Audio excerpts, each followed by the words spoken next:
what is chlorine, and how does the man on the street or the woman on the street know what it is and where it is in their lives? The most common place that chlorine is it sits on your dining table or in your kitchen at home in the form of salt.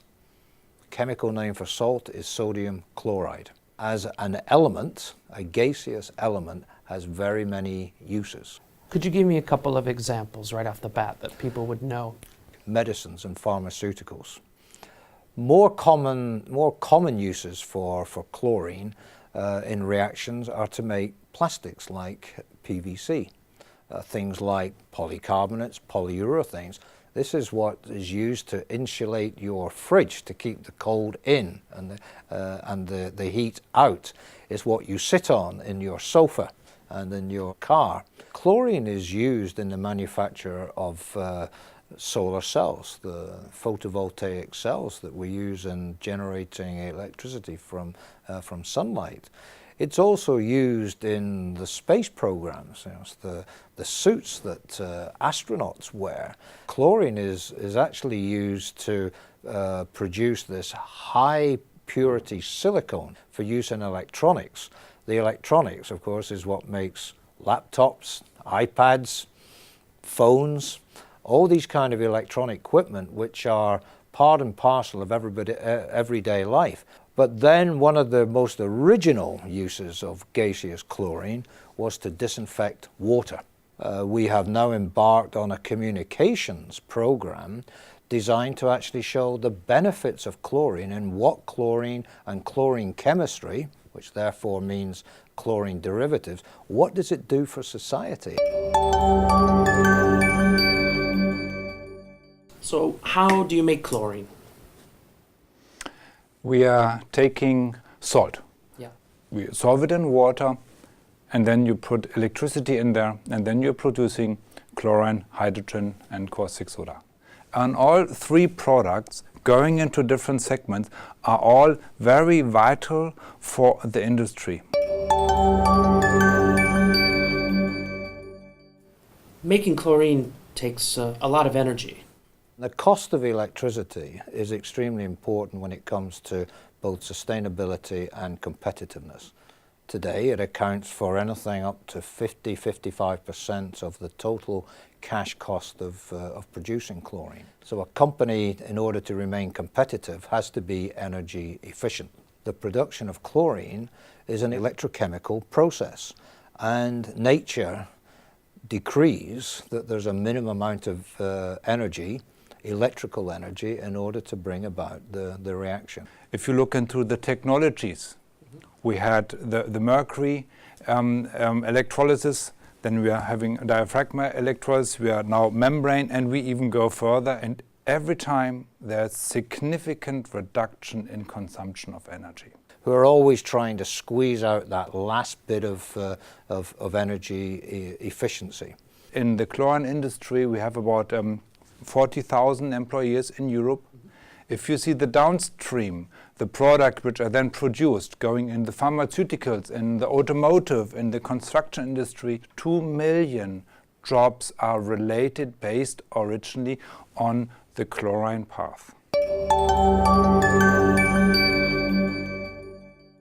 The really important point from a sustainability point of view is that the products that are then made subsequently allow the saving of CO2 from other processes. So on overall balance, the sustainability argument says, yes, you may well invest your energy at the beginning of the process chain, but you recoup the investment in energy terms later down the value chain. Eurochlor were one of the first associations, and this is 10 years ago, when we committed it at the European chlorine manufacturers to introduce a sustainability program. We just said we want to improve, and we want to improve to a certain level. But we took this as a base for our second sustainability program and say we want to continue on this path. And I think this was a very successful proof that we are not only saying but also doing what we are committed to. How does Eurochlor see policy, and What types of policies would you like to see going forward to ensure competitiveness? A unit of production in Europe compared to North America, it costs $200 more than it does in North America. What we want to do, and we already started on this, is to work with the legislative or regulatory authorities to develop policy that says, please make energy more competitively priced. This today is the single most important thing for our industry. So in this respect is kind of that we are working together with the legislation to set up what is a good time frame for energy reduction, for mercury phase out, etc., etc. This is what we need. Investment decisions have to be made in a legal framework of certainty. You cannot have a legal climate where the regulators every couple of years want to actually change the regulations. Regulations, fine. We totally understand the need and the objectives of regulation. But regulation should be appropriate and it should be smart and it shouldn't duplicate itself. We only want one relevant piece of regulation. For Eurochlor and for the chemical industry as a whole, that should be REACH. Why is chlorine produced so close to the customer? Safety is our license to operate. Chlorine is a very reactive ingredient once we have it out of the electrolysis, and we want to have it in a very short distance to the customer where we then produce the final product. This is a safe operation. By having the chlorine using industries located next door, ideally, to chlorine production, actually fulfills the objective of risk management. The potential for accidents to happen within our industry certainly exists.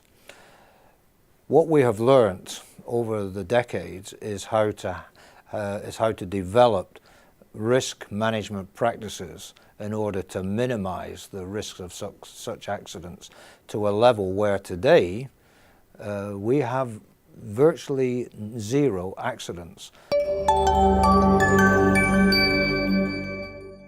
What steps are the chlorine industry taking in order to move from mercury to membrane technology? One example for process innovation is the energy reduction if you go from mercury electrolysis to membrane electrolysis. You can save 30% electricity. Eurochlor has a voluntary commitment from the members to cease the use of mercury in the chlor-alkali process by 2020, and we're on track for that to happen. So this is a big effort for the manufacturer, but once the decision is done, it returns by reduced energy. Is there a future for the chlorine industry in Europe? Definitely. If you see that the downstream users of chlorine are all our high-tech industries, if this industry remains in Europe, we also need the chlorine industry in Europe. Chlorine chemistry is so fundamental to so many industries here in Europe that if we were not to have a chlor-alkali industry in Europe, we would be obliged to suck in chlorine or chlorine derivatives from elsewhere in the world. It's unbelievable that such a circumstance should be allowed to happen. It is fascinating that to see the traditional chlorine industry is still innovative, and with this it is the cornerstone for our industry in Europe.